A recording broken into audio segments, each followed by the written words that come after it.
तो पिछले वीडियो में मैंने प्राणों ओम की बात कही। तो ओम शब्द 3 प्राणों को किस तरह से प्रभाव में लाता है। जब हम होंठ खोलते हुए ओ का उच्चारण होता है तब उस समय हमारा समान प्राण प्रभाव में आता है, जिसका क्षेत्र होता है नाभि से लेकर हृदय तक। और उसके उपरांत जब होंठ गोल होते हैं, ऊ की ध्वनि आती है हमारे होंठों से, तब हमारा हृदय से लेकर कंठ तक का भाग प्रभावित होता है। इसको कहते हैं प्राण। और जब हम मों की ध्वनि करते हैं तो होंठ बंद होते हैं, तब हमारा मस्तिष्क पूरा ये मस्तिष्क प्रभाव में आता है, तब इसको कहते हैं उदान प्राण को प्रभाव में लाना। तो 3 प्राण सीधे प्रभाव में, और इन 3 प्राणों के प्रभाव में आने से जो अन्य 2 प्राण बच जाते हैं, बयान और अपान, वो भी प्रभाव में आ जाते हैं, क्योंकि इनकी शुद्धि होती है तो वो भी शुद्ध हो जाते हैं। क्योंकि पूरे शरीर में रक्त का प्रवाह ठीक से होने लगता है। हृदय को ठीक करने से मस्तिष्क ठीक होता है और हमारा ये समान प्राण ठीक होता है, तो जो हमारा अपान वायु है वो ठीक से निकलती है और अपान प्राण भी हमारा प्रभाव में आता है। इस तरह से प्रत्यक्ष रूप से 3 प्राण और अप्रत्यक्ष रूप से 5 प्राण इस ओम से प्रभावित। अब मैं उस पर आता हूं कि जो लोग कहते हैं कि महिलाओं को ओम का उच्चारण नहीं करना चाहिए। क्यों नहीं करना चाहिए? बड़ा आश्चर्य की बात है। क्या उनके अंदर प्राण अपान, उदान, समान, बयान, ये प्राण उनके अंदर नहीं है? मनुष्य तो मनुष्य है। यदि आप आत्मा के स्तर पर जाते हैं तो निश्चित ही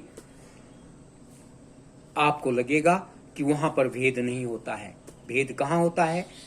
भेद जब तक हम शरीर और मन पर रहते हैं तब भेद होता है। इसलिए मैंने कल एक सज्जन को कहा, बहुत सारी चीजें बता रहे थे कि तुम तो कापड़ी हो और वही रहोगे, तो मुझे बड़ा विचित्र लगा। इसलिए मैं आज कह रहा हूं कि मैंने उनको कहा, उन सज्जन को कहा कि आप तो बहुत बड़े कुल में जन्मे हो और उच्च कुलीन ब्राह्मण हुआ, लेकिन क्या आपने कभी कहा कि निर्जीव जानवरों को की हत्या करके उसकी मुंडी को मंदिर में चढ़ाना क्या पूजा है या नहीं?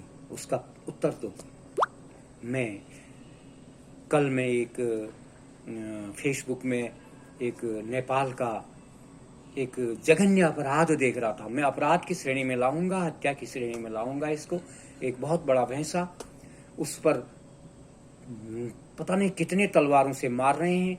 गले में मैं उसके देखा थोड़ा खड्डा हो रखा है, खून बह रहा है, लेकिन उसको फिर भी मारते जा रहे हैं। वो भाग रहा है, इधर उधर पकड़ा हुआ है। कितने जल्लाद लोग हैं ये। क्या भगवान माफ करेगा उनको? क्या माता माफ करेंगी? माता अपने पुत्र को कोख से जन्म देती हैं, माँ प्यार करती हैं, ऐसी दुर्गति नहीं करती हैं किसी की। और मुझे खुशी हुई कि वहां के नेपाल के बहुत सारे जो जिनको हम कह सकते हैं कि निम्न कुल में जन्म लिया है, हालांकि वो कर्मों से बहुत बड़े लगते हैं मेरे को वो ब्राह्मण लगते हैं जिन्होंने निम्न कुल में जन्म लिया है। उन्होंने उसमें लिखा कि ये बहुत बड़ा पाप है, लेकिन जो वो करवा रहे हैं वो उच्च कुलीन जिनको हम ब्राह्मण कहते हैं वो करा रहे हैं उसको। तो कितना खराब लगता है। पूजा उनकी वो कर रहे हैं, मंत्रों का उच्चारण कर रहे हैं वहां पर वो। तो ये मंत्र जो है हमारे वेदों से आए हुए जो मंत्र हैं हमारे, और उपनिषदों से आए हुए जो मंत्र हैं, ये तो हमारी अच्छाई के लिए, भलाई के लिए। सर्वे भवन्तु सुखिनः, सर्वे सन्तु निरामया, सर्वे भद्राणि पश्यन्तु मा कश्चित् दुःख भाग् भवेत्। बड़ा दुख होता है कि हम जो सत्य है उसको असत्य मान जाते हैं, असत्य को सत्य मान जाते हैं। तो मेरा अनुरोध है कि आप चिंतन मनन करें, आप भेद न करें, आत्मा के स्तर पर जाने का प्रयास करें, आत्म साक्षात्कार करने का प्रयास करें। निरंतर अभ्यास से ये संभव होगा और ये संभव मुझे भी हुआ है। मैं तार्किक उत्तर देने के लिए हमेशा तत्पर हूँ। और जिस ओम का उच्चारण को भी महिलाओं को नहीं बोलने देते हैं, तो क्या उनकी बुद्धि है, ये आप पर छोड़ता हूँ। आप इस पर जरूर अपने बातें जरूर रखेंगे। बहुत बहुत धन्यवाद। आज इतना ही।